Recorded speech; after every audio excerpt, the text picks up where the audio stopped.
সুপ্রিয় শিক্ষার্থীরা, হায়ার ম্যাথের উচ্চতর গণিতে 9.1 এর একটা উদাহরণের অঙ্ক আছে।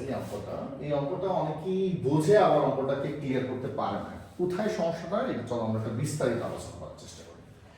এখানে অঙ্কটা করার আগে আমাকে জানতে হবে যে অঙ্কটা আসলে চাইছে দেখো। তোমরা দেখো a to the power b আবার b two the power a, হ্যাঁ, এই জিনিসটা দেওয়া আছে। এখান থেকে আমাদের এইটা থেকে এটা প্রুভ করতে বলছে। ওকে, আমরা এটা প্রুভ করি।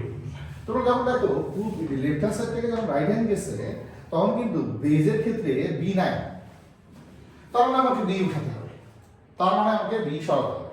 এই জায়গাটা কি আগে তোমরা খেয়াল করো যে এখানে b নাই মানে তোমাকে অবশ্যই বুঝতে হবে যে b জায়গাটা তোমাকে সরাতে হবে। তাহলে bটাকে কিভাবে সরাবো? তাহলে দেখো আমরা যখন এইদিকে যদি ইনটু অবস্থা থেকে ওদিকে নিয়ে যাই ডিভাইড হয়, ঠিক একই অবস্থা পাওয়ারের ক্ষেত্রেও সেম জিনিসটা হয়।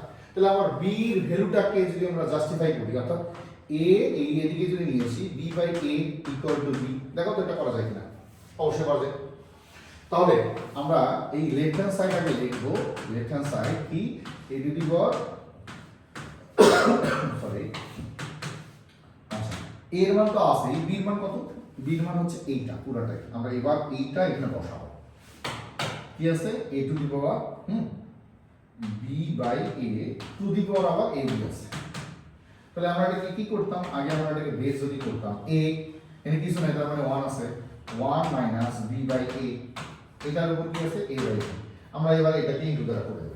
তাহলে কি আসে দেখো, এটা যদি লিখে দাও a by b minus b by a, তো আগে থেকে ছিল, এবার ইনটু অবস্থায় এই জিনিসটা হচ্ছে কি a বাই b। আমরা প্রথমে এটা এখানে গুণ করে দিয়েছি, এটা এখানে গুণ করে দিয়েছি। তাহলে এইটা আলাদা হয়ে যায়, এটাও এটা আলাদা হয়ে যায়। তাহলে এখানে কি থাকে? শুধু 1 থাকে। That means a to the power a by b minus 1। এটা রাইট হ্যান্ড সাইড অলরেডি আছে। এখানেই কিন্তু অঙ্কটা শেষ না। তোমরা এটা খেয়াল করে দেখো, এখানেই কিন্তু অঙ্কটা শেষ না। অর্থাৎ a বাই b, এটা যে আমরা করলাম a ab minus 1 equal to right hand side, এটাই কিন্তু এখানকার শেষ না। তাহলে কি শেষ? ফ্রম দিস প্রুফ, মানে এই প্রুফটা থেকে যদি a equal to twice b হয়, তাহলে b এর মান b ইকুয়াল টু 2 প্রুফ করতে বলছে। আমাদের ব্যাপারটা হচ্ছে এরকম যে এই প্রুফটা থেকে, জাস্ট এই প্রুফটা থেকে যদি a যেখানে আছে সেখানে যদি টুয়াইস b হয়, তাহলে b এর মান 2b হবে। তাহলে দেখি তো এই জিনিসটাকে আমরা কিভাবে মেজার করতে পারি। এটা একটু ভুল করা নাই। প্রুফটা কি ছিল? a বাই b পুরোটাই লিখতে হবে কিন্তু। তাহলে a এর মান আমাদেরকে বলে দিচ্ছে হয় a equal to twice b। যেখানে b a আছে সেখানে টুয়াইস b বসে, টুয়াইস b বাই b। এখানে কি আছে? a by b, right? তাহলে এটা বসাই এখানে। a তো a equal to twice b, and b তো আমাদের এখানে ছিল, ঠিক আছে? a জায়গায় আমরা কি বসাবো? টুয়াইস b বসাবো। a জায়গায় উপরে টুয়াইস b বসাবো, b তো আছে। তোমরা এই জিনিসটা খেয়াল করো। আমরা এই এর জায়গায় এটা বসাইছি, এই এর জায়গায় এটা বসাইছি, এই এর জায়গায় এটা বসাইছি, এই এর জায়গায় এটা বসাইছি, বাকিগুলো ঠিক আছে। শুধুমাত্র এইগুলো টুয়াইস b ব্যাপারটা বুঝাইছি। তাহলে চলো তো আমরা কি করি, দেখো b b চলে যায়, a b চলে গেল, a b চলে গেল। তাহলে আমাদের কি কি থাকে বলো?